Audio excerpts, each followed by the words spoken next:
Nah, yeah, don't ever change, bro. Don't ever change. That's bad advice, eh? All right. Okay, what? No, okay, literally, things like don't ever change, or there's no such thing as a bad question. I hate people who say that sort of stuff. I feel like I always start our podcast with what I hate. That's what I do. It's okay. No such thing as a bad question. Absolutely, there is. There's some expert that I was reading about the other day who has a site called No Stupid Questions. As a teacher, do you know the stupid questions? As a former teacher? Yeah, in that there are questions that aren't really genuine. They're designed just to waste your time or to be silly. Or to like virtue signal in a sense, or to be an active listener. Yeah. To be like teacher's pet, you know. Yeah. Like, to Mr. show Hahn, off. I really to love show the off. way you described that. Yeah, Could you yeah. you walk us through that again? Yeah. So as I said, class starts at 9 o'clock. It's often used as a way of affirming, right? Questions. So yeah. So affirming the I just teacher did it or there. yourself as if you were a bright student, you know. So Or would it like- be fair to say, sir, that you know, blah blah blah, and you're like, well, yes, I just said that a few minutes ago, so you would be correct. Do you want to come up here and teach? Yeah. Do you want to come up the front? It's also like a way, sometimes it can be a way of like saying something you don't want to say directly. Like, I wonder if you should do it this way. Or have you considered not wearing that hat before? Oh, you always ask me questions like that. I'm just a terrible person, maybe. Yeah. You always say. No, I Have don't. you ever considered? I maybe don't being better at make your me job? sound like some Arian passive sent me bum. this video yesterday. It goes, you don't have imposter syndrome. You're just bad at your job. No, I didn't send what it a to sad her. guy. No. What a no, sad guy. you- He goes, tell the whole story. you Tell the don't- whole story. What was the caption I sent it with? He said, someone sent this to Jacinda. Oh my gosh. That was the video was saying, you don't have imposter syndrome. You're just bad at your job. You just suck. You're not an imposter. You just suck. And I was like, send this to Jacinda because there was a report about her talking about the syndrome and whatever. I thought you didn't The have what? the syndrome. The syndrome, What's the syndrome? imposter syndrome. Oh, I thought you were talking about something different there. No, Jacinda no. was talking about it. Yeah. There was an article where she was talking about imposter syndrome, and she was like, yeah, I really felt it. And that's why. So that's why I said. Send I this didn't to see that Jacinda. clip. I didn't see it. Syndrome, but it just means like a disorder, right? That's Yeah. I thought you were talking about another syndrome I don't know any other syndromes. from The Incredibles. I watched that movie the other night. That's such a great film. We were at the mall. We're at the Botany Town Centre, and they've got a parents' room. Yeah. And obviously, I've got children. yes. I miss used going to to use those that room places. frequently. Oh, how Yeah, good is that parents' room? Yeah, it was good. You'll understand when you're a parent, but Oh, parents' I used to rooms- go when I was little. He was also a child. Yeah, sorry. I forget that that's a lot. Yeah, that's Closer fresh to in me, your yeah. Oh, memory, because you're a little sister. Yeah, because I right? had a little sister and I And had you've a got a mum. little sister, Yeah, yeah. I have a mum and a little sister. But anyway, But you we were saying. like the boys needed to go to the bathroom, and Elisha needed to change, and so we just sort of went to the bathroom and saw the parents' room. So I said, "Oh yeah, we'll go in there," you know. Mate, it's like couches. There's a TV with The Incredibles on, That's so and it was sick. right at the start. Yeah. So That's I was like, movies, bro. "Oh, I was just posting up here. There's a lot of husbands out there who shopping, especially this time of year, it's not their favorite thing. Yeah, And you got young kids, like I'd be the first to put my hand up and say, "Yep, I'll go. I'll take them to the kids' to room." the changing room, to the baby's room, and Yeah. you know, especially if the Incredibles is playing." Well, I don't mind shopping, but it is the crowds. The crowds get to me because there was a performance. Bluey and Bingo showed up and did a performance. Yeah. That was interesting. Yeah. I stood there Big for fan. about a minute of it, and then I said, "I'm not watching this." I can't be And then I went to Whitcoulls. Mate, I love Whitcoulls. Eh? Whitcoulls. Isn't it? But I'll tell you what, we need a better bookstore in New Zealand. Barnes and do. Noble. We need like something that's actually because Whitcoulls is like great if you find the right Whitcoulls. Waterstones in the UK. It's a great Oh yeah, haven't bookshop. been. Yep. Yeah. Bookshop. Anyway, it is what it is. We need better bookstores. We do. Arian might be a job for you. Start a bookstore. Yeah. We need people to read more books though too. I mean, that would Yeah. I would say would be the first systemic challenge, right? You're not an e-reader fan, eh? You like a physical book. I do. I've got a Kindle, but Yeah. it depends. You know, if it's a hard to find book, then yeah, I might go on. What is get the it purpose off of my a Kindle. bookstore in this day and age if you can just buy stuff online? Like, I don't know. You can always there's own it, though. Look, I prefer it. I prefer having the tangible, like. oh, you sorry, know, I hard still copy. mean I mean buying the physical copy online. You know what I mean? Like Oh, you can get them cheap. I mean, you can buy them secondhand. You know. at a Yeah, Book bookstore. Depository went out of business, eh? Yeah, You yeah. Yeah, I I'm a think bit they did. obscured from you. I feel like I'm. Yeah, I can't. See I'm it, looking but that's through okay. something. It's there you are. There you are. Yeah, look them in the No, eyes. people have the argument for DVDs as well. Like they love to buy DVDs, Blu-rays. Sorry, we should. No, you're fine. because- I'm talking. Have you seen how many movies they can go in and edit on streaming services? What do you mean edit?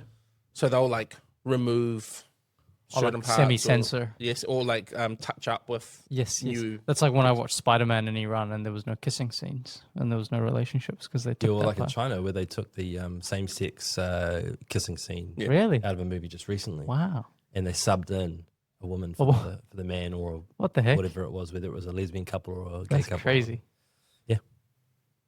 Yeah, And people that's the forget. problem with China, am I right? And that's what we're fighting against. No, but people forget that it's not just like, I guess, former Christian Western Yeah. democracies that have these sort of Well, it's like views, or some people Tucker still have Tucker views in Carlson. those countries. Yeah, it's like Tucker Carlson coming out just a few weeks ago and standing up for Maduro in Venezuela and being like, "Well, he's a conservative. He likes family values and." Taking the mickey, though. I mean, no, taking the mickey? I think he genuinely he was like, hey, look, he's not all that bad. Like he's a conservative, and it's like he's also a dictator. Like I can't believe how many people are defending Venezuela amidst all this like drug boat attacks and operations. He literally is. Yeah. He refused to give up power. He's put his political opponents in jail. They are running drug boats to the US. Yeah. Yeah. And then all these Democrats are coming out and being like, well, we haven't confirmed that they're drug boats. And there's way more coming from these other countries. Maduro's government will almost certainly there'll be members of his government that are taking a massive slice of the pie from the drug trade. 100%. If not funneling it through Yeah. their party and the system. Speaking of corruption and political power, how about Ukraine, mate? The Ukraine. Oh, The number one, or was it number two number two or advisor to something, the yeah. peace deal for the anti-corruption raid. yeah. I mean, I think they raided his house, but I don't know that they've. I mean, they've probably got something incriminating. Yeah. But You a Democrat all of a sudden. If they raid my house and they find nothing, you know what I don't do? I don't resign. I immediately push back. Lawsuit. no, Boom. but you would if it has implications on the negotiations that are going on. So if you're going to be a distraction to the negotiations, you could. I don't think these guys care. I don't think these guys care that much. I'm not saying this guy isn't guilty. What I'm saying is, it's not always as straightforward as that, and he could be implicated, It could be. but he may not necessarily be as corrupt I saw as, this. people are as alleging right now. So he might have been aware of something, or he might have something Yeah, like that. But you don't know. I saw the side-by-side comparison of headlines that were in The Guardian prior to the Russia-Ukraine conflict and then now post. Sure. And they're all like, Ukraine, Europe's most corrupt country. What's the problem with Ukraine? Ukraine neo-Nazi crisis. don't And then dispute that now at all. after the crisis, after the conflict, it's all like, I don't dispute that at all. I know that many countries in Eastern Europe, particularly Ukraine, have had a massive problem with corruption. So it's not that I don't think that they're, show me a country with no corruption.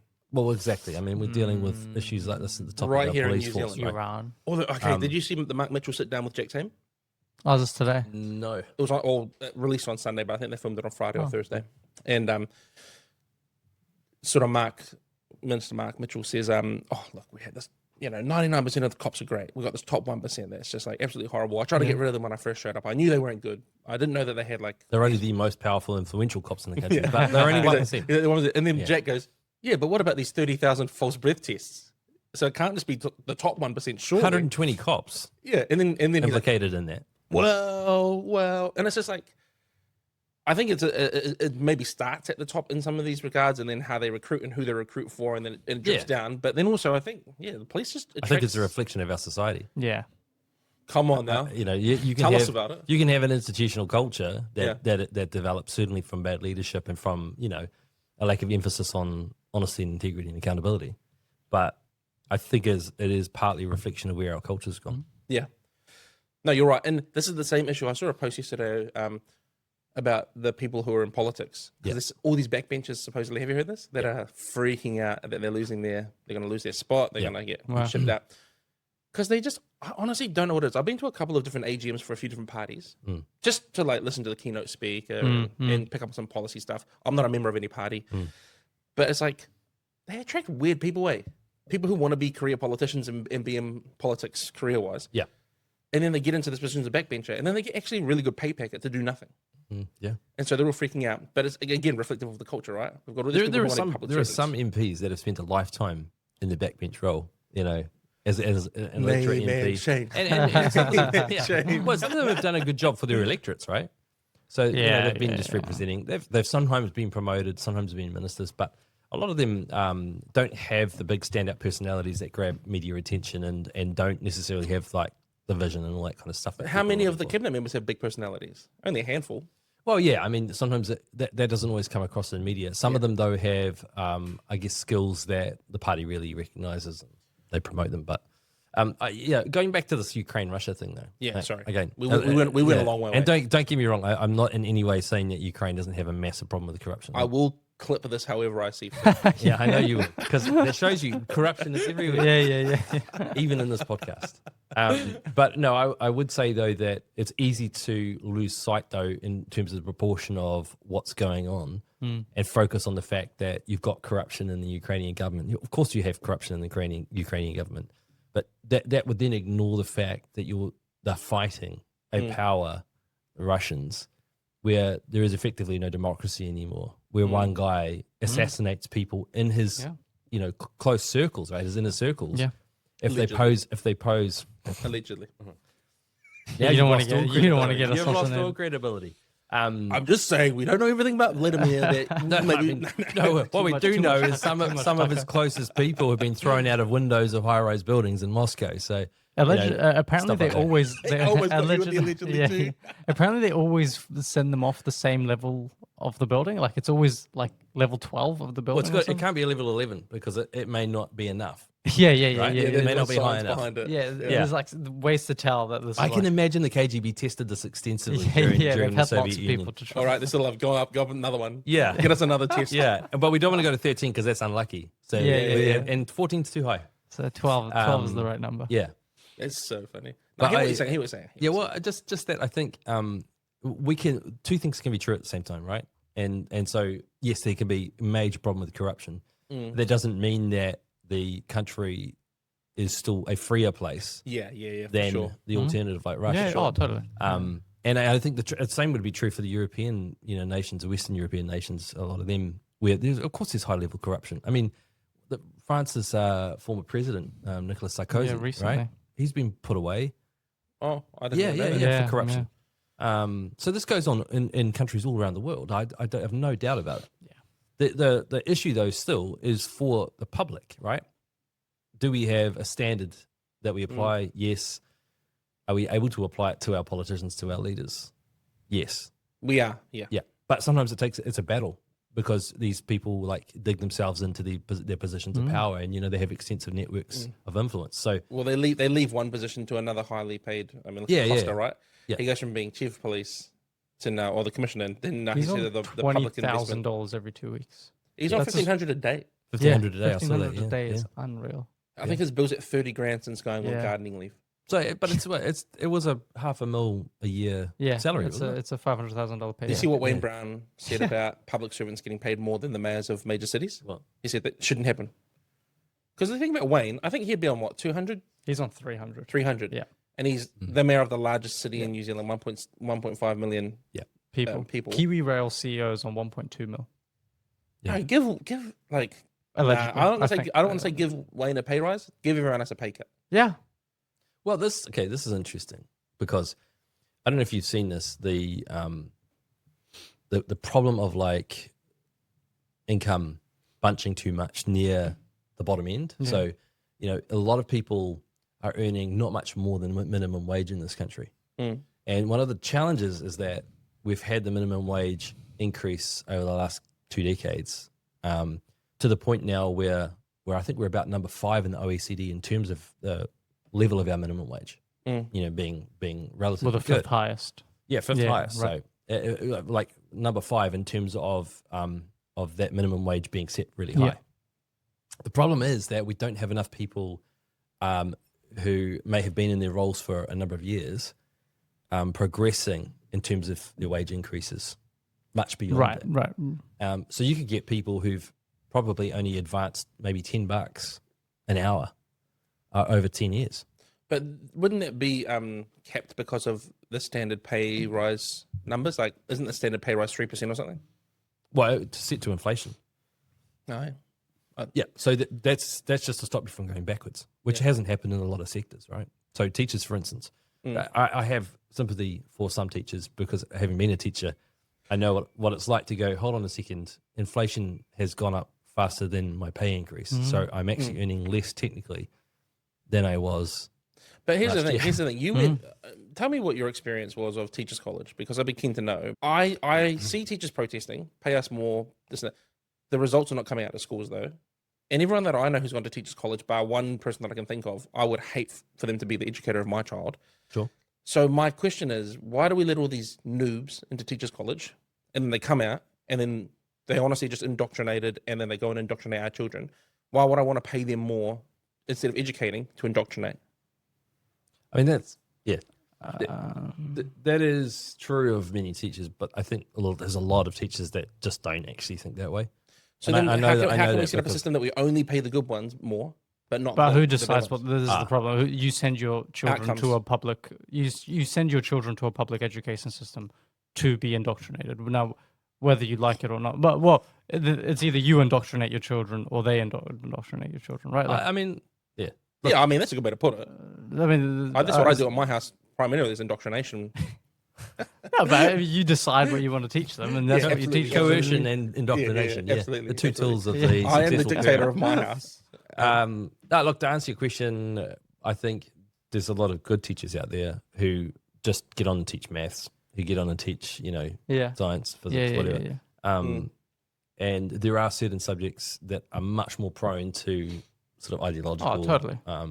Social It's, science. so you reckon it's more history. subject dependent? Absolutely, 100%. absolutely. I mean, I suppose that we would see that as well through universities, eh? Like how many engineering students yeah. do we have really good conversations with, and then how fewer Sociology social Yeah. science students do we have good Yeah, conversations with? and then one of the difficulties is that you can get certain teachers from certain subjects where that ideological push is going on, who then get into management roles in education. yeah. And so they will then have an initiative that the whole school needs to implement. They and- become the dean, and then the year later. Exactly. Yeah. So then you find like everyone's got to be going around saying certain things a certain way, and Just want to thank you for de-radicalizing me against the teachers in the schools. Yeah, no, look, Started off pretty hot. yeah. No, It's pretty hard. Only this took is 30 seconds. We're talking about teachers right now, and there's been a lot of talk in the media about changes to the responsibilities of school boards and whether they give effect to treaty. Okay, what does that mean when people say we're honouring the treaty? In the education system. Or just in general, we've got all these companies who are like, we honour the treaty. We've got all these schools who are like, we're going to honour the Otago Uni. We're a treaty-led university. How does that manifest, and how does that actually? My understanding in today's context is like, this is what they say, making sure there are equitable outcomes for Māori. So in the case of like Māori students, it's like making sure we treat them in a way so that they have the same outcomes as non-Māori students. This is what I understand them to present it as. But it's like, why don't you just treat everyone the same and give them the same resources? It's a good question. I mean, you know more about the treaty than us. You were there when they wrote it, weren't you? what is the question though? But so all these companies, businesses, schools, all these people come out and say, we're going to honour the treaty. What does that mean? Like, how does it affect? For a lot of people, it's virtue signaling. They don't want to be like the odd one out, and so they want to be included in their in these certain liberal circles that. If I put the results Stolen. though, if I put the KPIs, the results, if I got you a company report on two different companies or two different schools, for example, and put them side by side and said which one honours the treaty, what would be the discernible thing that you would be able to tell me? Oh, it's clear that this school is treaty led because of these outcomes, and it's clear this one isn't. Would there be something? Well, I mean, from my point of view, if I was being really charitable about how you interpret this, right, I would say that the treaty means you don't leave people behind if you can help it, right? So don't overlook the education of Māori, right? Because Māori are sort of, according to the treaty, we're partners in this new venture called New Zealand. And they do have under the treaty, and we're talking about 1840, they're given a certain right over. Well, they're not given a certain right. Their rights that already existed at that point were being protected by the treaty, right? But how are they being infringed upon now? I'm not saying that they are. Yeah, no, but that's the thing. That's what I'm trying to figure out. So, They're not, I right? think that's why I say if I was If you're being charitable, about it, I would say that there are major like discrepancies in terms of, or major differences in terms of outcomes. We know that. Totally. The problem, I think, is that if we look at it from a different angle, and that is we need outcomes to be the same, then that's obviously flawed. You can't push for equal outcomes when you have a merit-based system. And so why are they going to be one or the other? And I think committing completely to an outcomes-based system where people are producing equal outcomes, teachers are producing equal outcomes, means that we fundamentally restructure how we Well, do education. you change the system, right? Because you adjust the level for every person. And they always says, well, not everyone starts at first base. Well, not everyone starts at the same line. But it's like no one ever starts at first base. Well, but this is my point. Is like, okay, Can I just say this sounds like a dating analogy? So First base. Oh, first base. can we change that? That's not a thing. My lingo. Yeah. Not everyone starts at the same start line. All right. Is what they So say. yeah, got it. But then by now retrospectively lowering the standard for certain people, you keep them back there in reality. And then you have these people who might attain a certain position or a certain role on the basis of they achieved something they didn't actually achieve. Yeah. And then they get stitched up and they're in these positions. And then it reflects poorly on the group identity because it seems to be this group that's overwhelmingly represented in bad outcomes and positions they're unqualified for. And even people who do deservedly get into high positions. People say, "Oh, you're just there. You're just there for DEI. Because DEI. You're just there because equity outcomes." Well, I think they are trying to address a real problem that I think Nick is pointing out. It's like if you look at the stats and if you do split it up by ethnicity and you look at outcomes for Māori, you see, oh, okay, they are overly represented in the bad in the bad statistics. Yeah, quote poor unquote, outcomes. Yeah. poor outcomes. So I think there's a real issue that they're trying to address, and this is just being charitable. But the approach and the answer is more destructive than it is constructive. I heard something really interesting recently, and then I was reminded of it yesterday, Arian, in the meeting we had, where one of the key indicators of whether someone goes to university or not is, especially from minority groups, I think the distinction was whether or not your parents are homeowners. Huh. So, a few weeks ago, I spoke to that group of Pacific students. Apparently, the speaker prior to me asked them, who here in this room, whose parents owns a house? And they all put their hands up. Whoa. And he said, so right there, immediately tells you there's something special about you in the sense that your parents own a home. Now you're in the medical profession or training to be a medical professional. And it was a bigger indication of future success than a lot of these other initiatives. So the question is, do we lower standards or do we uplift communities? I think too, and just the simple act, and this has been shown too in studies around the world, the simple act of saying to your kids, look, what are you going to do at university? It just builds in the assumption that they're going to university. Yeah. That kind of talk with your kids means that they implicitly go, right, what do I have to do to get to university? Because it's expected of me. Yeah. Now, that may not be the healthiest way of approaching it, but it certainly leads to. You see it in other cultures people. a lot, eh? Like I know, I love comedy. A lot of Asian and Indian comedians, especially, they'll all have some bit about, oh, my parents want to be a doctor or engineer. a lawyer or an engineer, absolutely. but I'm a comedian, and they all have it. Like, But this is why, for instance, if you look in New Zealand, if you look at so you look at white kids, right? They are not performing at the top in terms of academic performance, and they're not going to university as in terms of proportion of the population in the highest numbers. You've got those from Asia, India, in terms of their backgrounds, their family backgrounds. They're the ones who are consistently getting into that top bracket academically. So it doesn't work to say that it's a Eurocentric system that favors because white privilege, because it just clearly isn't being shown that way. It's not turning out that way. Interestingly, I was just watching this interview with Thomas Sowell. It was an real famous American economist, and he was saying 100 years after slavery had ended in the U.S., the outcomes for blacks were far better than the outcomes for blacks 30 years after the social democrat. Pardon? The social democratic approach to like the welfare state. And he said the moment the welfare state came in, the outcomes for blacks just went downhill in terms of their economic outcomes, their social outcomes. And he says you see that all across Europe as well. And he said this 6 years ago. And you see that today, that it's just worse and worse, which I thought was quite interesting. The moment the government gets involved with its own measure of success, and that going to university is the measure of success. Yeah. And plays around with the system, with the social system or the economic system. Tries to manufacture results. Yeah, exactly. It doesn't know best. And it just makes the situation worse. Well, it creates a one-size-fits-all for everyone that we know through all of history that that's never going to work. If you try and get everyone to do that, well, it will work only if heavily enforced and restricted from people stepping outside of that one size. But individuals need to be free to be individuals, to fail and rise on their own merit. And where like you have special cases, I think, of people who absolutely fall through the cracks or have come upon really hard times. That empathy, a measured and targeted approach. But I think if we were talking about this the other day. If safety is what is at the core of everything you want to do, safety and policing, safety and governance, safety and all these things, we actually don't allow people to have a human experience almost. The experiences that led us to where we are in civilization now, because we're like preemptively policing, preemptively restricting, preemptively trying to protect people from failure. But failure is super important.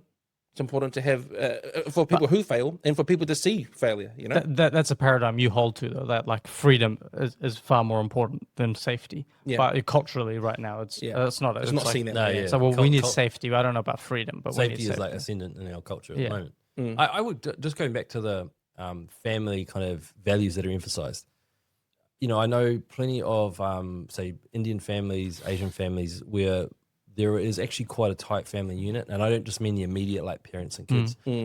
Grandparents often intergenerational living in homes. You know, you've got grandparents there too. You've got aunties and uncles. You've got family members. You know, 1 or 2 steps removed, and they are very involved, and there's a lot of reinforcement of certain values. And so I don't think that it has to be individualism over no, not at all. Particularly family kind of like cooperative approaches to certain things.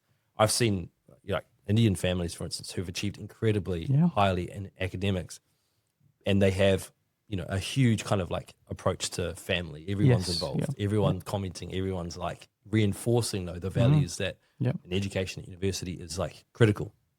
So I don't think that it has to be that the two things are mutually exclusive. Like I don't think individualism and community in that sense have to cancel each other out. I think the problem is when the values that are emphasized are things like well, we don't do university, like you know, we just don't think it's necessary, or we're going to come work with us in the. But I don't know any cultures really that would say that. I think the difference is in this. Well, they don't say it, but that's the point. Well, right? This might get me cancelled though, but the difference is like what you just said there was the entire family or community supports you to be successful because they're believing in you, they're championing you. There's a real uplifting of young people, right? Yep. In cultures that I've experienced personally, a lot of it is about respect towards eldership, which I think is also really important, but almost at the detriment of young people, where it's like, know your place, stay in line. Yeah. When you become successful, then it's like, oh, I always knew you could do it, now give me something. Yeah. But it's like, what is you owe it to us. You It owe it wasn't to us. you. Yeah, because we made sure that you could get there. But what you're describing is a lot more like championing of people. It's a lot more like, come on, you can do it. You know, we believe in you. Where like what I say, what I've observed is like a lot of pressure to be successful, but not a lot of support and encouragement to be successful. And then when you become even fringe success, you know, like you achieve in one area, there's a lot of hands out. It's like, hey, well, now that you've made something of yourself, what can we have out of it? And so I'd say that might be a cultural difference as well that is not being done well by specific communities. Yeah, and you know, like I can think of lots of communities, not just you know, like I can think of white, you know, community as well, like people who think of reasons why they can't succeed. Yeah. And it's easy for me to say I've had a lot of, you know, benefits and privileges in my life, but I look at what happens and there's a mentality that sinks in, and it's unfortunately it's really corrosive because personal ambition starts. Do you mean like a victimhood mentality? Yeah. And this can happen to any community. It doesn't matter what color you are, what language you speak. If that becomes a prevalent, like you know, theme or narrative in your community, it's really hard to escape that. Now, there are genuine like historical, issues that people do come up against. If you've lost all of your land, for instance, and you're therefore dispossessed of a key asset that helps you advance in life, that's a huge obstacle to overcome. But I would say this, that I know families who are originally from India or who have Indian heritage, mate, they didn't have land, they didn't have access. They were the lowest in the caste system in India, and they have worked incredibly hard, and they've now gone to Ivy League universities. Not that that's a huge achievement these days, but you know what I'm saying? Totally. They've reached those goals, educational goals, that their parents and grandparents have set for them. Now, they've done that in numbers that are unrivaled, right? It just shows you that if you just keep pushing, not just a certain narrative or theme, but you work towards that end, and everything in your family is about getting little Johnny to, university. Get him to university. Right? Then it will happen. But you're talking about this at a family level, right? Not a government level. Though. A community level, right? Whether it's the immediate family, the wider family, or your neighborhood or whatever. But not the government. The point is, what's the prevailing story that you tell yourself and your kids? Oh, totally. Right? And that does. That's powerful. Okay, it's not just down to that. I don't want to be too reductive about it, but it does account for. Maybe some people say it's anecdotal, but I think it's consistent enough that we can say it accounts quite significantly, right? For success, yeah. And it's not always healthy in the sense that a lot of people in those types of they don't want to be doctors and engineers and lawyers. Yeah. Well, a lot of people don't. Yeah. I don't want to be a dentist, but I'm told I have to be, so I'm going to go and do as you're told. Dentist school. Anyway, they do that, and shame is often used as a way of motivating people. Yeah. Which in the long term may not be a very good thing. But for the family, I don't think that shame is entirely off the board, like off limits. I think shame has its place. Bring back public shaming. Yeah, but it shouldn't be the main driver, right? Hashtag bring back public shaming. Yeah. Wow. Now we know. Next pillar policy, bring back public shaming. Well, I think we just fixed systemic racism, intergenerational trauma, the education system. So take those off the list. Clean. World hunger next, is it? World hunger. Let's go. World hunger. World hunger. You can fix world hunger by just the issue with world hunger is not just very quick. It's not that we're not producing enough food. It's just we're not getting it to the places. So if you want to fix world hunger, you build roads. Yeah. So just letting everyone know. Do you build roads, or do you get people to live in environments that are more conducive to production? What do you mean environments? Like moving them out of land? I live in the middle of nowhere. I can't grow anything here. Rather move. You have bad governance where you're living. That's the problem. Honestly, you could make the desert bloom. See those things attached to your torso? They're called legs. Bloody move them. Get out of here. Well, that's been a problem. Like you think about parts of Australia that are so barren and uninhabited, right? Without water being pumped in from the Murray River or the Darling, the what do you call it? The the aquifers and stuff like that. Yeah. You're stuffed. That's true. So it's dependent on that one, some resources. One resource being supplied to you. Yeah. And that's happening in the US as well, in lots of places. That said, Israel has made the desert bloom. Yeah, of course. Like 60 years ago. We just need Mr. Beast to go in and give everyone wells everywhere. Jesus billions. Yeah, he did that, didn't he? He did like 100 wells or something. 100 wells. And then everyone's like, this guy's the worst. Yeah, why did he build 100? He didn't build 200. Yeah, you should have done 1,000,000. It's like, well. What are you doing? He is just one guy. Yeah, if it wasn't me that achieved it, it's wrong. Yeah, exactly. He put it on YouTube. Yeah. Okay. That's how he paid for it. Yeah. This is what he does. How about those moldy lunches, eh? Oh, my days. Do you see this? Yeah. And then the lady, the principal, the frequent flyer, as Seymour called her, she's on the platform yesterday morning, going on and on and on to Sean about, the lunch. Is this like the 10-minute interview that went on for a while? The lady? Yeah. And Sean was like pretty blunt with her. Yeah. And, I was surprised she stayed on the call. Same. She just laughed and she had a good time. She did well. Like she did do very well. Yeah, she and I mean, she's a frequent flyer with the media, so she knows her way around. Is that the frequent flyer they're referring to? Yeah, that's it. Yeah. She does it. I googled her because I was like, is she really in the media a lot? She is in the media quite a lot. But yeah, she said, we had these things delivered and 2 different batch numbers and da. And he goes, so it was delivered on the day. Yeah, it was delivered on the day. Turns out, no. Delivered last Thursday. Left out of refrigeration The for the whole school weekend. left it out of refrigeration gave and it then out. reheated it. Yeah. Stupid. And then this is exactly David's point. And this is Sean's point as well. You had this issue. When did it become a media issue? How did the media get involved with this? Because she's like, well, the first thing we did was contact the parents. Okay, you contacted the parents. Yeah. What'd you say to them? Oh, if your kids have signs of food poisoning, please let us know because it was this issue. The choice is, okay, so when did the media get drawn in? Well, I think someone must have told them. Okay. Who? So why is this a media issue? Any other school in any other area, if they had an issue like this, would it really be a media issue? Or is this just an attack on the government? So she didn't really have an answer. And then she got upset that David said she talks to the media too much. How do we know she got upset? Because she told the media. Yeah. I think that the media have a responsibility to do a little more digging. You would hope so. Yeah, exactly. And if it suits the narrative to say, oh look, see, school lunches are a failure. We told David it wasn't going to work. Yeah, then they won't dig as much as they need to. So they just write the craziest stuff. I have to also make a retraction. I said last week that Chloe Strawbeck didn't own a house. She does. She co-owns an apartment in Auckland Central. She co-owns. Co-owns an how did apartment. you find this out? Someone commented on our Instagram. Oh, okay. Wow. They called me out. They said, "How dare you? How dare you? She's a property owner. She owns a property." And then I said, "Oh, does she?" Googled it. Sure enough, co-owner of an You'd apartment. hope so. She's earning enough. Eh? But this is me owning it. This is me saying, "Hey, Well done. I'm sorry, There Chloe, you go. for that joke that I made." I'm also going to just say that my comment about your lotto ticket, I'll clarify. What I should have said was, your chances of winning lotto have not increased. No, they haven't. Yeah. So that's really what I was trying to say. I was thinking it back afterwards and like, no, that's not. It didn't come out. Oh, well, I've got an the way I update. meant it. Saturday's draw. Didn't win another free ticket, so I'm out.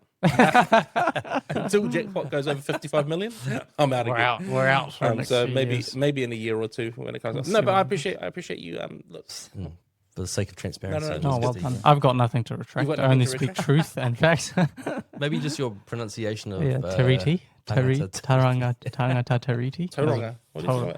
I'll work on my pronunciation. Thank you to the There listeners. was something else that I had to clarify as well, that I had to make a retraction or clarification. Oh, no. Clarifications and retractions. Andrea Vance's bit. You see this about the government? Yeah. So she wrote this piece about National's failed coup and how Chris Oh. Bishop and all this and that. It was all rubbish. She just made all of it up. Yeah. And then they had to publish all these retractions. Really? Yeah. didn't So see this. her original article, they've removed a bunch of lines. They put a Wow. disclaimer at the start of it. And effectively, this whole thing has been manufactured by the media to try and discredit the government. That's So what's it's just come like out. scuttlebutt, Yeah, like yeah, just yeah. rumors, gossip going around. Fourth-hand information. Probably from No, this is the probably point. from me saying Just that like the school Luxon's lunch. going to get rolled. Just Yeah, like yeah, school lunch, right? Exactly. It is, yeah. But the People want to media, believe man. it, and they put it It's out. so easy to just pump out BS when you don't Yeah. care about any facts. Or it's just And you just having write- said that, I have seen some actually really good reporting from some journalists on some Fantastic, issues yeah. recently. Yeah. The problem is that they've done a really good job of reporting on issues that aren't as partisan, so they don't automatically lend themselves to like partisan politics, where there are issues that actually just affect everybody, and we don't have to become left or right about it. And if we could do that again, if they could start applying that more sort of like diligent approach to investigating and writing to other topics again, and just try and remove some of the ego in terms of the political partisanship, it would be awesome. But they still struggle to do that, even after all the wake up calls that they should have received. Yeah. Mate, got my Christmas tree up. You got yours up? You've got yours up ages ago, eh? Yeah, we put Really? ours up like the first day or two of November. Oh my days. Yeah. For you. That wasn't my call, but Well got- done. Yesterday, Ezra and I, on the way home from jiu-jitsu, Deb said stop at the supermarket and get some stuff. So I stopped, and they had like candy canes on sale. So I grabbed a box and I go to Ezra, let's put these on the tree. And it was so like, he'd never heard of this. I don't think we've done it before. So anyway, we get home and I give them to him, like, okay, chuck all of these on the tree. Aw. And then I sort of turn away and do something else. I then turn around and he's unwrapped them all. And I'm like, Oh, what are you doing? And he goes, I'm putting them on the tree. I was like, yeah, but leave the plastic on them. He's like, oh. Our puppy's been grabbing all the baubles off the bottom of the tree. Oh, yeah. So every time she gets in there, I just can see the tree like swaying, and she's grabbing another one and no. destroying it. Eh? Is it a real tree or is it a fakey? fake tree. A fakey. Have you ever done a real one? Yeah. We've done it once. What? You've done one? Yeah, we did ages ago. You but I can't was do too it that little. far ahead of Christmas though, because Just you know, die. they die off. Yeah. So They're nice, and I do like the smell, like the pine, Yeah. Yeah. but getting rid of them is a nuisance. Oh, really? Yeah. What do people do It's- normally? Throw them on the side of the road. Just do Let the it old. we just throw them off our cliff. Oh, yeah, Oh, yeah, true, you can, actually. of course, Yeah, yeah. that- Nah, we put ours up Compost it. yesterday. Yeah. But we haven't decorated it yet. We just put it up. just naked Yeah. tree. Naked. But we'll fix her up Are tomorrow. you like obviously my tree is I quite not like it. very themed. It's just random ornaments that Deb's collected, looks and good. No, it's really nice. Well, It's not as well, nice thanks, as guys. Trump's, but you know. I didn't have anything to do with the Christmas tree. That was Deb and the boys. But That's do, why do we you go for like a complimented. theme? Do you do like a one color, or are you a bit of a? Oh, if it was me, I would. But mum and sis have the final say, and mum puts like cat baubles and like What? there's like pictures of cats and things, and because we have a cat and she likes cats. Do you Like- have a cat? Well, I don't have a cat. My mum and sister have a cat in the same house that I'm in. It's your cat. No, it's not my cat. I don't have a cat. But we're looking for. I'm very excited for Christmas. Yeah. Yes. We got a Christmas party coming up. Yeah. Pillar Christmas party. It's gonna be Let's good. go. Did you tell your mum and your sister they could come? No, I haven't invited them yet, but I will. What's in like They got 16 days? It's gonna be out there now. So if you don't, Yeah. RSVPs. Yeah. What's your mum's name? Elahe. Alahi. You're more than welcome to come to the Thank Christmas you. I'll party, make even sure if she Ari listens doesn't to work. that. Yeah. No, I want everyone there. Does she listen to this? Nah. Nah. Mm. Retract I it. mean, who does? Who does? Right? bleep it, censor it. Nah, she listens to the clips. But Yeah. Anyway. Nah, it's good. I talked to a guy yesterday who's going to Taiwan. Oh. Yeah, so Zed Jiu-Jitsu talked to one of the other dads. He works for Sport New Zealand. Mm. And there's the Indigenous World Games happening in Taiwan Yeah. soon. So he's going over as part of the Moldy delegate. And I said, "Oh, mate, that's cool. Like Taiwan, that'll be fascinating." He's like, "Yeah, it'd be cool." And I mentioned, what we do. I said, "Oh, we do a little bit of work with Taiwan as well, and we met with the embassy and so and so." And he's like, "Oh, true." I said, "Yeah, because there's a lot of foreign interference that we're engaging in with the Taiwanese sort of reps." And he then goes, "Oh, I had this really interesting meeting. We all had a team meeting that we had to go to, and they warned us about all the things we shouldn't do while we're there. What the heck? So they're not allowed to take photos in front of the Taiwanese flag and post them on social media. What? Yeah, I think they are allowed to post on social media generally, but Is this quite guy carefully. Chinese? No, he's Moldy. Oh, right. Yeah, so he's going with a Moldy cohort for the Indigenous Games, and then he was telling me that they were given all this education on the One China policy Whoa. From who? from MFAT. So MFAT went to him, who works at Really? Sports New Zealand. Yeah. Crack up, eh? We should get MFAT to give us some training at some point. Well, like just to hear what it's about. I only want to hear from Winston directly. Yeah. Well, I don't have. Sorry, I don't have. Winston, can you do a 2-hour training session for us? Yeah. That's fascinating. That's anyway. crazy. So they're going to be there for 9 days, but Good they on had to do. They're flying through Hong Kong, so it's like New Zealand, Hong Kong, Taiwan, and then coming direct back from Taiwan, Auckland. But he was telling me that MFIT came, spoke to them Well as a done. team, said, "Don't take photos in front of the flag. Don't post them on social media. This is thing called the One China policy." And he even then was still like, "I don't really know fully what it is." So I sort of explained to him, I was like, "Oh, well, we're doing a bit of work in this space." Yeah, I said, my colleague knows a lot more than me, but this is what Expert. I understand. But man, fascinating. And I said, "Oh, I really want to go to Taiwan as well." Yeah. So hopefully when he comes back in 2 weeks, I'll be able to ask him how it was. Yeah, good. But real nice guy. Awesome. guy. I'd be curious to know exactly what MFAT is saying. Yeah. Because- We'll do an OIA or something. Yeah, I mean, we've got a few people that we've In got to OIA. know. Well, I know In- someone in MFAT, quite high up in MFAT that we got to know over the last couple of years, and I might reach out and see. Yeah. Yeah. Fascinating. I mean, it could be partly just if you're going through Hong Kong, which is of Yeah, course, fair now enough. controlled by China. Totally. That it might be just a precaution Standard. to take in that respect. But yeah, it'd be curious to know whether that's a way of trying to like minimize harm to our trade and to our profile. I with imagine China. so. Yeah. It didn't sound like it was super heavy. It was more like, hey, Protect yourself rather Yeah. than don't take that photos in makes front of the sense. flag. Yeah, So yeah, that's what I would imagine. That But makes sense.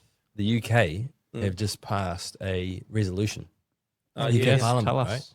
And that it's to do with Resolution 2758, which was a UN resolution. Mm. And it's the UK Parliament basically saying we're clarifying Mm. that in regards to the One China policy as it affects Taiwan, we do not affirm China's kind of claim, particularly Of what possession. they're saying now, which is that Taiwan is ours. We're not agreeing with China that is the case. We're simply acknowledging that China makes that claim. Yeah. Just Such a kind of funny. well, that's like weasel words, right? But that clarification though is very important. Yeah. Because not just the UK, but Australia, Canada, 2 other countries, trying to remember which they are, have done that in the last couple of months. Wow. And that was because of a conference that was held in Taiwan back in, I think, August. The one that Simon went to, eh? I think he might have been there for it, yeah. That was the IPAC conference, and they got people from all around the world, legislators from all around the world who are part of IPAC to come in and say, listen, we do stand with Taiwan on this. Because what's happening, it's been happening for many, many years, but Taiwan is being gradually frozen out of the international kind of order, right? It's being excluded from international organizations, not just the UN, but like sporting organizations, trade organizations. Do they have a FIFA World Cup team, or they're not even allowed that? Well, this is the point, because China lobbies. I can't tell you on that example. They're probably just not good enough to make it, but I'm sure they'll have a team. Yeah. But anyway. Well, I don't know. It might be. They've got 23 million people. Well, India has 1 billion and they suck. So. I mean, sorry, India. Sorry, it has to do partly with the kind of sports, right, that they emphasize. Yeah, they're okay at cricket, but that's about it. The Taiwanese love baseball. Baseball's they? like their thing, yeah. Wow. Do you know this one time back in the day when I was, a lot fitter? I was at the gym during the Olympics, and the rowing was on, and I was on the rowing machine, and I thought, give it a crack, see if I can beat something. I bet the Indian team. Really? Yeah. At rowing? Yeah. Well, they are smaller. They did come last, Yeah. and so I was technically second last, but still, Beat the Indians. if I was Indian, mate, I'd bet the Olympics. They're ahead of 1 billion people, mate. I am now. If coming second to last got you to the Olympics, yeah, you'd be at the Olympics, yeah. You see that Tongan guy that went to the Winter Olympics for cross-country skiing? And No. he'd never skied before. Is it like What? cool runnings? It was like real life cool Oh, running. So that's this cool. Tongan guy, So they put him good. forward, and he trained on the sand dunes because they didn't have snow in Tonga. Yeah. Right, I think there's a TVNZ documentary about him. There was a guy from a Central African country, I can't remember which one it was, tiny little country, but he had trained in a local hotel pool just as a swimmer. So But it's like a 20-meter pool or something, or even smaller. yeah, it was like smaller 15. than that. Oh my God. And he got to the Olympics and he was in a qualifier and he actually couldn't even complete the He number of drowned. laps. Wow. I think I saw maybe It was something like that. pretty Wow. heartbreaking. Everyone felt so That's sad, so but like, sad. but you know, out of it, he got all kinds of sponsorship and support to go back and actually train. Aw. In a Indian full-length man, pool eh? and stuff. No, Africa. Oh, African man. Oh, yeah, that makes sense. Attacking the Indians all the time. But yeah. So I look on this Taiwan thing. Sorry. No, that's fine. It's fine. I'm used to this. Yeah. This Taiwan thing, with this resolution, Mm.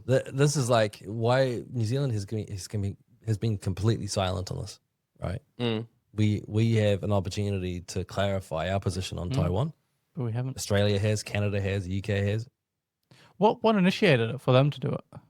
Or just because We literally just talked about No, that. no, but because you- China's been looking to squeeze Taiwan out of every kind of international organization. But it feels like this has all happened within the last week or something. Well, the UK on the 28th of November, I think Yeah. it was, And Australia and all the other ones clarified this.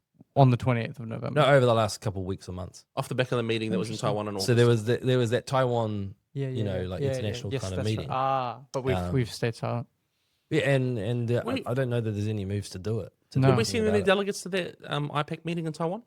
Pretty sure, but the point is, it's an opportunity. It's an opportunity, and you know, yeah, IPAC in New Zealand would be great if Yeah, they we're gonna talk could to do them. something about it. We'll talk to them. But just generally speaking, there's a need for countries to start pushing back on this because China's been redefining, That the regional policy, world, yeah. its policy And That's it what you starts- did- without that- actually changing the policy. Yeah. That's It's their like what you do interpretation. to win an argument. Eh? Of course. That's not what I said. You Yeah, gradually, yeah. That's what I said. You gradually shift your definition. Who said right? that? When Yeah. you realize that they don't remember. Nah.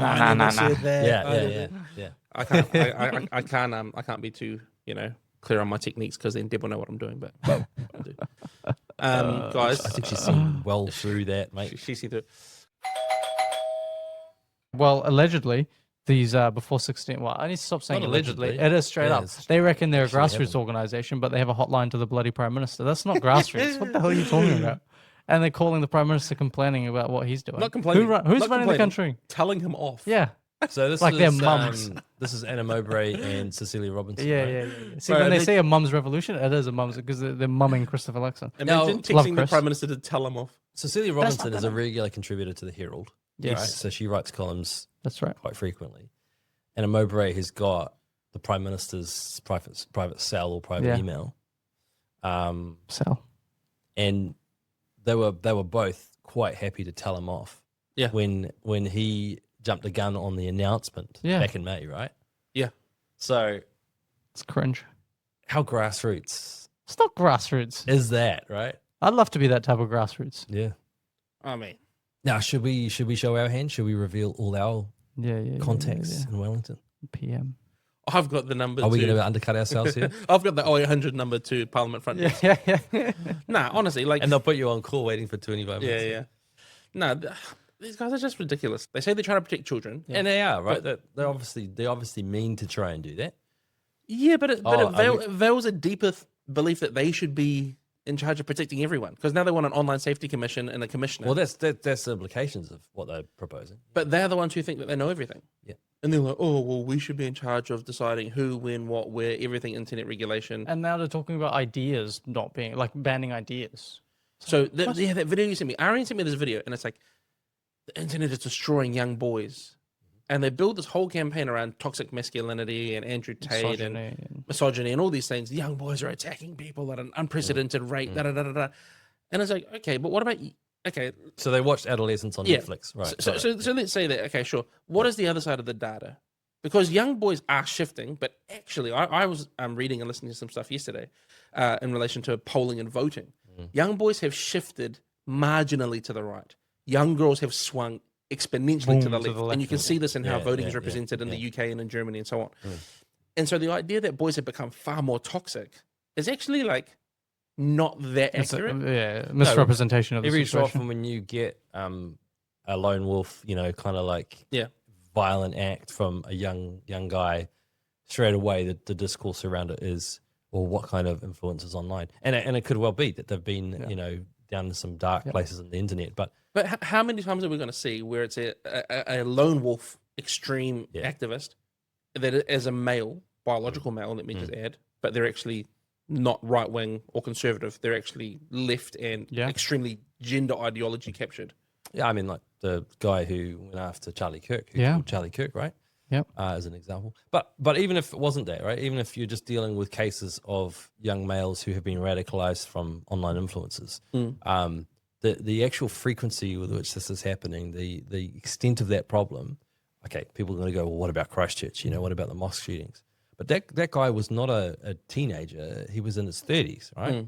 And so, and he had traveled extensively in order to kind of feed the ideology that he was germinating, right? So you could look at a one-off kind of in New Zealand's context, at least. That was a one-off in New Zealand. We've not seen anything like it before or since. And so we could say that is still a very serious risk. It could happen. But this is not the sort of culture-wide phenomenon that people are talking it up to be. I guess I'm really worried, though, and this is where I would say that they're being a bit vague. But if they were to zero in a bit more on the specific threats that are emerging online, that would be a more helpful conversation. 100%. Well, the but NZSA they has said can't. that was the major threat, right, was online extremism. Yes, but also like deepfake AI Yeah, exactly. videos, right? So that, and we were talking about this in the car, Arian and I, and I think that I, as a dad, especially with daughters, I'm so concerned about what's about to emerge, what's already emerged, and it is just going to really take over the internet, and that is the use of deepfake. Have you seen this guy? He goes around like shopping malls and takes photos and videos of like random people, and then we'll show them AI edited videos. So one that he did was he goes up to this guy in a changing room at like a Walmart and like takes a sneaky photo of him. Oh my days. And then he uploads it to AI and generates it that a woman enters the shot and they begin kissing. He then approaches the guy later on in the store and goes, where's that lady you were with? And then the guy's wife turns around and goes, what lady? Oh And then he shows this video. days. And then he's got heaps of videos like this. He's got another one with these two guys on the pokey machines. Yeah. And it's this guy's like there. And then he takes a photo of two of them and edits it so the guy comes up behind him and kisses him on the back of the head. And then he goes, that guy kissed you on the head. So what? And he shows him the video. And it turns into this big debacle. Wow. But it's like That's super scary, realistic. bro. Yeah. And it's exactly what you're saying. Well, at least he's doing it like as an act of public service, right? He's trying to create awareness around this issue. Yeah. Oh, I think he's just trolling people Well, as well, but- he is. yeah. He is also. It's But Inadvertently. it's Yeah, got this yeah, like yeah. meta purpose to yeah, it, yeah, right? for sure, Yeah. for sure. But you know, I'm just looking at it from the point of view of women and girls who are Yeah. extremely vulnerable now Yeah. in the internet space because you only have to have had a couple of videos, Yep. a couple of Not even pictures even. sorry, Yeah, yeah. uploaded Yeah. in the past for that image then to be potentially Used for everything. used by someone to create the most. By anyone like, as well, because heinous, the technology evil is so accessible. Yeah. Anyone can do it. Yeah. Yeah. Yeah. So I think there's a huge conversation to be had around that. I think it requires not just New Zealand. It requires a lot of different societies grappling with this problem and saying what technology Yeah. do we have to try and mitigate it? Because now it's out there. It ain't going to go back in the bottle, right? Yeah. The genie's out. Well, Laura McClure's bill, I think, has a lot to contribute. Yeah. It is just interesting though. It's like I think we'll be hard pressed to find someone who doesn't agree with us that this is morally incorrect, that we shouldn't be endorsing or even practicing this as individuals. Do we just see a sort of a consensus among the majority that we avoid it, or do we? Yeah, and then that doesn't say that we shouldn't have some sort of legislative approach or some sort of regulatory approach. Yeah. But do you think it won't be adopted as broadly, or do you think that people ultimately give in to the desires and the temptation to misuse it? I think it has a corrosive influence on the way It'll become people- normalized. Yeah. Okay. Or it'll become a problem that's too hard to solve, and so people give up. And then, of course, it just takes off. Yeah, because there's even now there's platforms offering you the service of taking away watermarks. Yeah. Because a lot of these video platforms will produce of course. watermarks. Exactly. When I heard that a watermark would solve the problem, I was like, really? Come on. No, just take I it mean, you off. could literally take a person's image and then turn it into something that is completely fictional No, easy to remove. and looks incredibly real. Yeah. You can't tell the difference. You're telling me that a watermark can't save me? Well, What sort of world am I in right now? Well, but so yes on that, right? But the way that the Before 16 campaign is going on this stuff is just way too broad.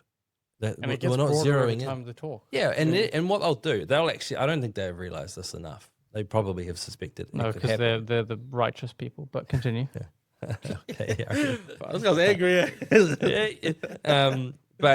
But I think they're going to undermine their own position if they don't take this into account. That they've gone way too broad with this. It's a broad brush, and it's not going to deal with any of the specific issues they're actually concerned about.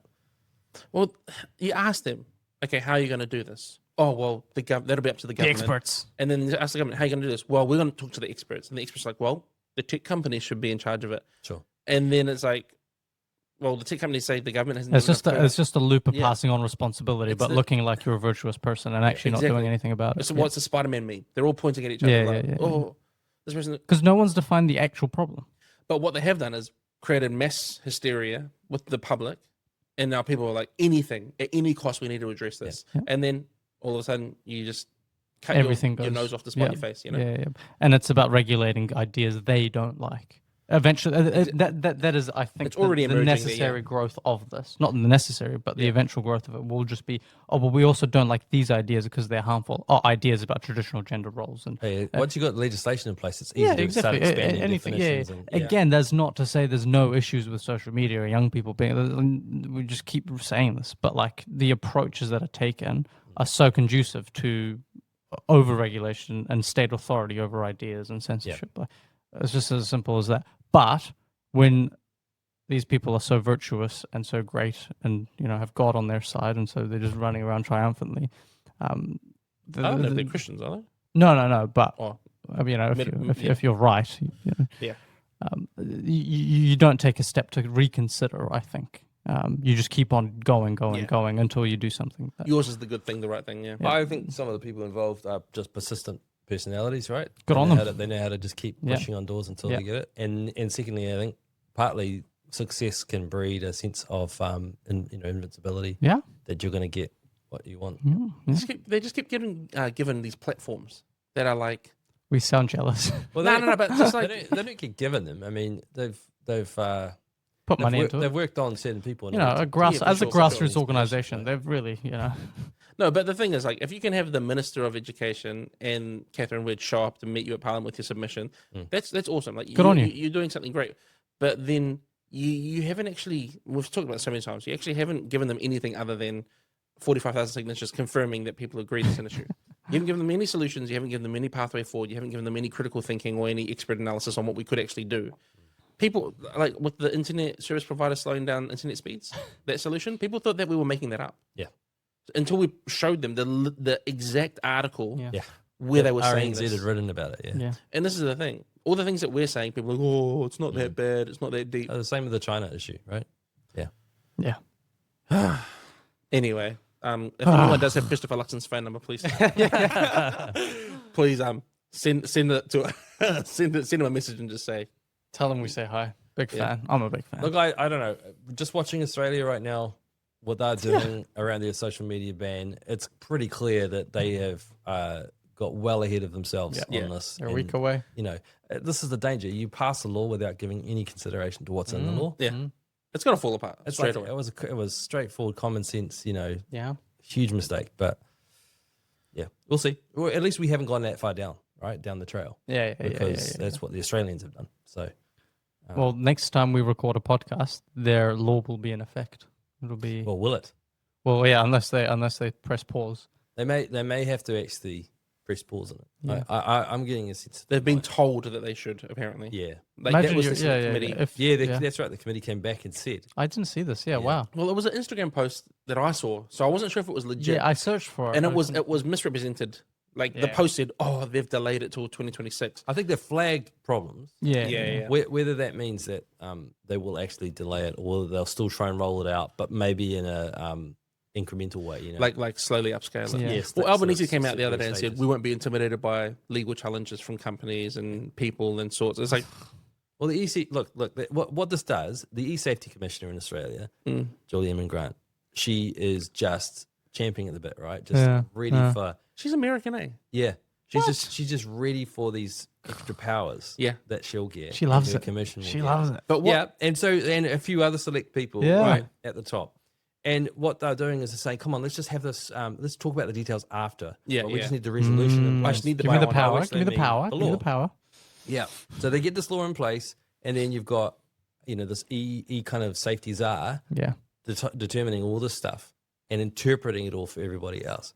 And I think that's exactly the kind of danger we're putting ourselves in if we do what the Australians are doing right now. Well, it's not- It doesn't mean we can't have this conversation. Yeah. We No, can't absolutely. debate these Yeah. points, but let's do that first. And in the meantime, parents, just Take up take some- your devices, which you own, away from your children. They are not your kids' devices. Exactly. Right? Yeah. Even if they went out and just got There saved we pocket go. money and Well did all said. that, Well you're said. you're in control as a Well parent. said. But this is, Well said. and this is the thing. It's not just following the legislation. It's following the whole build out of an Yeah. e-safety body. Yeah.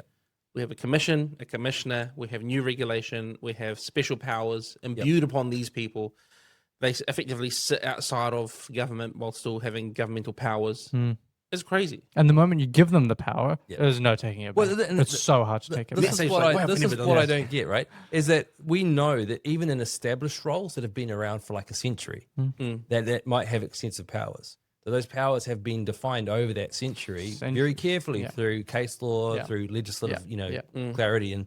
And so you get to a point where you go, well, okay, this is a big role. It's a lot of responsibility. We've vetted this person. We've seen him in other roles, but we still have to watch them. Yeah. Because we can't just let them run free. Now, this is a role which gives sweeping powers and is going to expand even further in the case of Australia with the Safety Commissioner.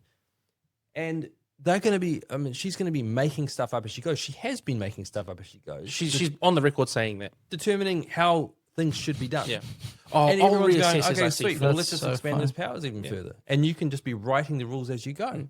Like, And then She's she's out here everyone's saying, parent. I'm not going to appear before the US Supreme Court to answer for infringing on companies' First Amendment rights. I mean, it's her right to decline it, right? She doesn't have to go to the US and do this. But she's also like, and you guys can't tell me what to do. And you guys, well, you're telling everyone else what to do, though. Yeah, but Julie. in the Australian jurisdiction, right?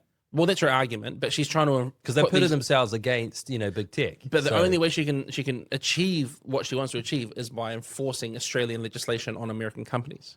Yeah, I agree. Yeah. Yeah. But my point is that she's not going to go into their territory. She's not going to willingly go into their territory and go, yeah, sure, I'll be subject to all this questioning from, Congress people and. See, and this is the thing: if someone doesn't want to show up, it already discredits. Like to be honest with you, the COVID inquiry was like an example of this, where you have everyone who was involved, from Bloomfield to Hipkins to Ardern, refusing to show up and answer questions. That's guilty. If you don't want to show up, and then in the same time, they're doing talks all over. Like Bloomfield was doing a talk in the UK, Jacinda's doing talks in the US, Hipkins is leading a major national party. When you have these people in authority who are public servants, bear in mind, they should have to show up and give an account for their actions, their words, and their decisions. Yeah, I agree. Burn it down. It all comes, it all comes back to the ends justifies the means. That is, and it's such a prevalent way of like thinking in terms of utilitarianism. Like we just, in the end, we just need this result, pride, right? Yep. Whatever we got to do to get there, and you forget like the virtue in the method. Yeah, the method is as much, something for us to think about as a result. Yeah. Well, we've covered a lot of ground. I say that every week. We've covered a lot. Well, we do cover a lot of ground. Thanks for changing the schedule to be here on a Wednesday, guys. Really appreciate it. Deal with the Swedes and their foreign interference. Arian, you want to roll us a slow outro, mate? Slow outro. I'll make it a quick slow outro. Well, thank you all for listening. Sign up to everything. And as always, we'll catch you next week. So stay in touch.